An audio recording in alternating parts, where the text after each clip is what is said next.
রাখতে হবে, দানের শীষকে জয়যুক্ত করতে হবে।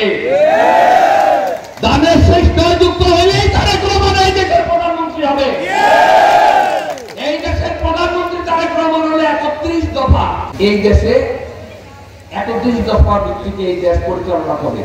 আমার মা বোনরা অনেকে হয়তো জানেন না 31 দফা কি। এর মধ্যে আপনার অনেকগুলো জিনিস আছে। আপনার মৌলিক অধিকার, আপনার স্বাস্থ্য সেবা, আপনার বিশুদ্ধ পানি, এগুলো আপনার মৌলিক অধিকার না? অধিকার কি না? আপনারা কে পানি কি খান এটা এখনো কিন্তু আপনারা জানেন না।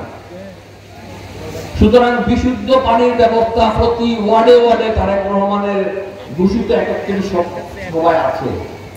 31 দফার মধ্যে এই জিনিসটি আছে। শিক্ষার হার বাড়ানো, আপনারা যাদের পরিবারের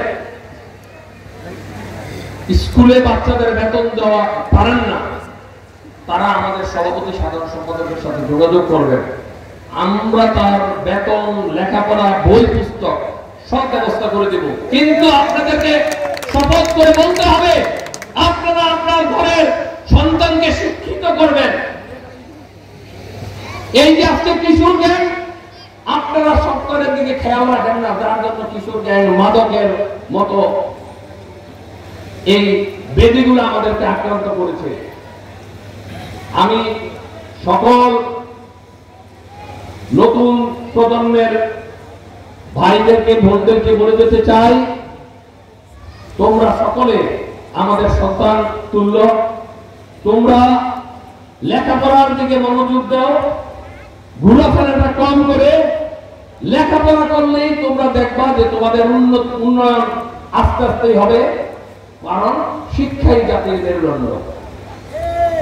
তোমাদেরকে বাবা মা এখন কষ্ট করে, যারা কিশোর গ্যাং এবং মাদকের সাথে জড়িত, তারাও একটা সময় দেয়, তাদেরও বয়স 60-70 বছর হবে, তখন তারা, তোমরা চিন্তা করবা আমরা কি করেছি, আমরা কেন এটা করলাম, তখন চিন্তা করে কোনো লাভ নাই। আমাদেরকে সুন্দরভাবে বাঁচতে হবে, আমাদের মৃত্যু যেন সুন্দরভাবে হয়। 5 ওয়াক্ত যারা মুসলমান তারা নামাজ পড়বা আর লেখাপড়া করবা। বাবা মা তো তোমাদের জন্য কষ্ট করছে।